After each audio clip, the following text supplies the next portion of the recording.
மணிக்கு அந்த ஐடிசி வாங்குறதுக்கே தகுதி இருக்கான்னு விசாரிக்க ஆரம்பிச்சிட்டாங்க. அதாவது ரீஃபண்ட் அமௌண்ட் கரெக்ட் தான், ஆனா இந்த ஐடிசியே உங்களுக்கு வந்திருக்க கூடாதே அப்படின்ற மாதிரி ஒரு கேள்வியை அந்த ரீஃபண்ட் ப்ராசஸ் பண்ணும்போதே எழுப்பிட்டாங்க. அட, ரீஃபண்ட் தொகையை பார்க்காம அந்த கிரெடிட்டோட அடிப்படை தகுதியே கேள்வி கேட்டாங்களா? ஆமா, அதுதான் ஹைலைட். ரீஃபண்ட் எவ்வளோன்னு பார்க்கறத விட்டுட்டு அந்த ஐடிசி வாங்க அவங்களுக்கு உரிமை இருக்கான்னே பார்க்க ஆரம்பிச்சிட்டாங்க. அப்போ ஹைபோன் சும்மா இருந்தாங்களா? என்ன செஞ்சாங்க?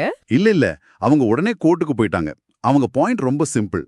ரீஃபண்ட் கொடுக்கிற ப்ரொசீஜர் நடக்கும்போது எங்க ஐடிசி எலிஜிபிலிட்டியை பத்தி நீங்க கேள்வி கேட்க முடியாது. அதுக்குன்னு தனியா அசஸ்மெண்ட் ப்ரொசீஜர்ஸ் இருக்கு, அதை நீங்க ஃபாலோ பண்ணுங்க.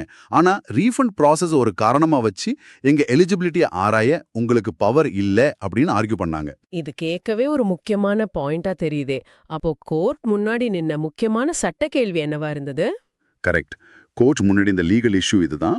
ஒருத்தர் ரீஃபண்ட் அப்ளிகேஷன் போடும்போது அந்த டைம்ல ஜிஎஸ்டி ஆஃபீஸர்ஸ் அவங்க கேட்டிருக்கிற